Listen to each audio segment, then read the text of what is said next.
Bienvenue dans cette nouvelle édition du QG News. Au sommaire, les élections municipales au Mali sont fixées au 20 novembre prochain. Le ministère de l'administration territoriale, la commission électorale et la délégation générale des élections affirment être prêts pour le scrutin. L'ancien président mauritanien de la transition, Ely Ould Mohamed Vall, critique la gestion actuelle du pays. Il dénonce notamment l'absence d'ouverture du gouvernement. Et début de la 8e édition du Festival national des arts et de la culture du Cameroun. 2000 festivaliers sont présents. 130 artistes ont été décorés lors de la cérémonie d'ouverture. Au Mali, la campagne pour les élections municipales se poursuit. Le scrutin est prévu pour le 20 novembre prochain. Les autorités maliennes se disent confiantes quant à l'organisation. Le ministère de l'administration territoriale, la commission électorale et la délégation générale des élections affirment être prêts pour le scrutin. Reportage de notre correspondant Mokhtar Bari. Au Mali, après plusieurs reports, les élections municipales se tiendront ce 20 novembre 2016. Ce sont 7 millions d'électeurs qui seront appelés aux urnes pour élire 4047 candidats dans plus de 21 000 bureaux de vote répartis dans 688 communes sur l'étendue du territoire. Si pour certains observateurs la date est trop proche et incertaine, les nombreuses candidatures laissent présager de la bonne tenue du scrutin. Et les autorités maliennes se veulent confiantes. Nous avons 703 communes et sur les 703 communes, 688 ont reçu des candidatures. Donc, il n'y a que dans 15 communes où on n'a pas déposé de candidature. C'est-à-dire, au niveau de Kidal, tout le sud du pays, c'est-à-dire si vous prenez la région de Kaye, Koulikoro, Sikasso, Ségou, Mopti, les candidatures ont été reçues au niveau de toutes les communes concernées. Pour rappel, les dernières élections communales au Mali remontent en 2009. Sur 4122 candidats au départ, 75 candidatures se sont vues annulées suite à 324 plaintes pour non-conformité au code électoral. Le quota lié au genre est d'au moins 30% et obligatoire faute de sanctions. Cependant, la situation sécuritaire actuelle fait planer le doute. Le gouvernement malien ainsi que la MINUSMA, la mission multidimensionnelle intégrée des Nations Unies au Mali, rassure une fois de plus l'opinion. Le dispositif sécuritaire, c'est un dispositif global sécuritaire. Le ministère compétent a pris les dispositions pour que les citoyens qui votent soient sécurisés et ceux qui ne votent pas aussi soient sécurisés. Donc, je ne peux pas vous dire que, bon, vous aurez un bataillon ou une section, une compagnie pour sécuriser tel ou tel bureau de vote, mais soyez sûr que le maximum sera fait. La campagne a d'ores et déjà commencé et les ténors de la majorité, l'opposition et des listes indépendantes multiplient des meetings et surtout des porte-à-porte. Le coût du scrutin est estimé à 9 milliards de francs CFA. Rappelons que 15 communes sur les 703 que compte le pays n'ont pas reçu de candidature. En Mauritanie, l'ancien président de la transition, Ely Ould Mohamed Vall, de plus en plus présent dans le débat politique du pays, notamment sur la question de la réforme constitutionnelle. Il se montre également très critique envers la gestion actuelle du pays. Il dénonce l'absence d'ouverture du gouvernement. De Grâce Espodo. L'ancien président de la transition mauritanienne, Ely Ould Mohamed Vall, ne cache pas son mécontentement par rapport à la gestion actuelle du pays. Pour lui, les autorités actuelles n'ont toujours pas réussi à consolider les acquis des efforts qui ont été consentis par le passé. Il dénonce un fort taux d'endettement, une restriction des libertés et une corruption inquiétante. Entre 2005 et 2007, l'ex-président estime avoir instauré la transparence et la bonne gestion des ressources financières, des facteurs qui auraient pu contribuer à la croissance économique du pays.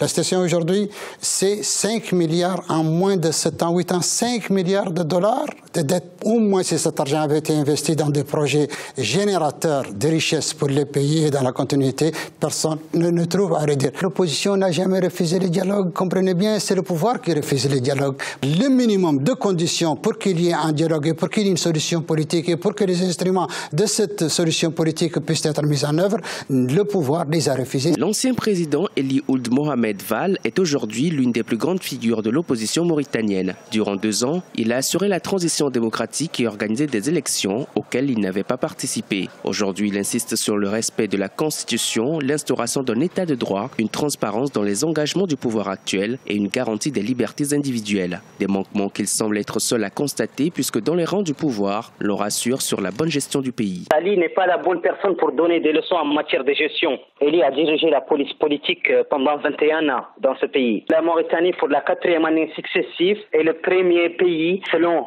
Reporters sans frontières, en matière de liberté d'expression dans le monde arabe. La libéralisation des ondes pour l'audiovisuel a eu lieu sous le régime du président Mohamed Abdelaziz. Les médias privés sont accessibles à toute l'élite mauritanienne. Il n'est pas question de remettre en cause le niveau de liberté d'expression aujourd'hui.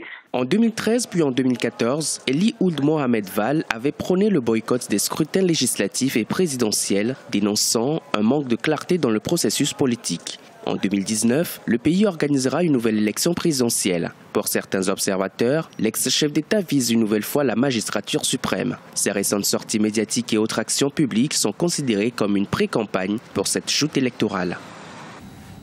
Au Cameroun, la 8e édition du Festival national des arts et de la culture a débuté ce 7 novembre à Yaoundé. Près de 2000 festivaliers représentant les 10 régions du pays sont présents. La cérémonie d'ouverture qui s'est déroulée au Musée national a été marquée par la remise de distinction à 130 artistes et hommes et femmes de culture camerounais. Reportage de notre correspondant du Vienne Baokan. L'effervescence est perceptible dans tous les coins du village du festival au Musée national de Yaoundé. Du nord au sud, de l'est à l'ouest, les 4 grandes aires culturelles du pays se côtoient fièrement dans leurs coutumes, leur langage, leur danse et leur parure. Ce qui nous caractérise, vous allez voir par exemple ma tenue, vous ne la verrez nulle part. Et aujourd'hui, même cette tenue est en train d'influencer l'habillement des Camerounais, des chefs camerounais. Donc, ce qui caractérise notre tenue, c'est que ce sont les produits de la forêt avec les écorces d'arbres. On appelle par exemple ceci au baume, c'est-à-dire les écorces d'arbres tannés. Oui, et puis ça a des significations. Ce sont des nobles comme nous qui portons ces genres. Ce sont des reines comme elles qui portent les fibres. Et puis ce ne sont pas des fibres inutiles. Ça a des explications que nous ne pouvons pas vous donner ici. Le temps de ce festival national a été donné le 7 novembre par le Premier ministre chef du gouvernement. L'un des moments forts était l'élévation de 130 artistes nationaux et hommes de culture au rang de commandeurs, officiers et chevaliers de l'ordre de la valeur. Les artistes n'ont pas caché leur satisfaction. Au nom de tous les gens qui ont été décorés là aujourd'hui, je dis merci au chef d'État et puis à tout le Cameroun. Et puis je souhaite réellement que nous entrions profondément alors dans le problème culturel du pays. Écoutez, là aujourd'hui, je pense que c'est une façon de dire que bon, on va mettre la lumière sur la culture. Hein, c'est une façon de parler. Je dis bravo aussi au ministère des Arts et de la Culture pour cette renaissance, pour cette jouissance qui nous est donnée et les opportunités pour le podium. C'est comme les footballeurs ont déjà les terrains de foot. Donc les artistes auront les expositions, les scénarios, les scènes sur lesquelles ils peuvent s'exprimer. Jusqu'au 13 novembre prochain, les populations auront l'occasion de visiter toutes les grandes aires culturelles Sawa, Grassfield, Fombeti et soudano-sahélienne. L'objectif, selon les organisateurs, est de montrer qu'au-delà du foisonnement ethnique, de la pluralité culturelle, il est possible de vivre en paix au Cameroun. La Banque africaine de développement a accordé un prêt de 600 millions de dollars au Nigeria pour la gouvernance économique. Ce montant représente la première tranche d'un appui budgétaire de 1 milliard de dollars au total. Il est destiné à soutenir le programme de gouvernance et de diversification économique. Maria Madramé. 600 millions de dollars, c'est le montant octroyé par la Banque africaine de développement au Nigeria. Annoncé ce 2 novembre, cette somme est destinée à contribuer au financement du programme d'appui à la gouvernance économique, à la diversification et à la compétitivité. J'aimerais souligner le fait que les projets et programmes du plan d'emprunt ont été choisis selon les évaluations économiques techniques positives et les contributions qu'ils apporteraient au développement socio-économique du pays, y compris la création d'emplois et la réduction de la pauvreté, la protection des plus pauvres et vulnérables de la société nigériane.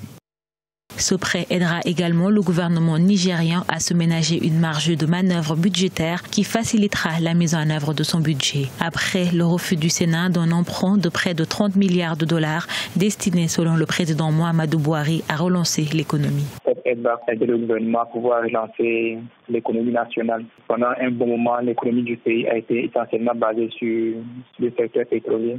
Avec les réalités que nous connaissons aujourd'hui, le pétrole a beaucoup chuté. Et cette réalité fait que l'économie du pays a débuté depuis un certain temps. Donc cette aide va aider le gouvernement à diversifier l'économie, se tournant essentiellement vers l'agriculture et la pêche, en donnant des moyens aux jeunes gens à pouvoir s'autofinancer, à développer des initiatives privées sur le terrain. Et dans le même moment, le gouvernement devra s'efforcer aussi à accroître la lutte contre la tête Boko Haram qui fait beaucoup de ravages au nord du pays. Grâce au programme d'appui de la BAD, la part des recettes non pétrolières augmenterait de 8% en 2016. L'économie nigériane a été durement frappée par la brutale chute des prix du pétrole qui représente plus de 90% des exportations nationales et au moins 70% des recettes de l'État. Ce journal a été réalisé par l'ensemble de la rédaction. Merci de l'avoir suivi. On va retrouver dans un instant une nouvelle édition de l'information.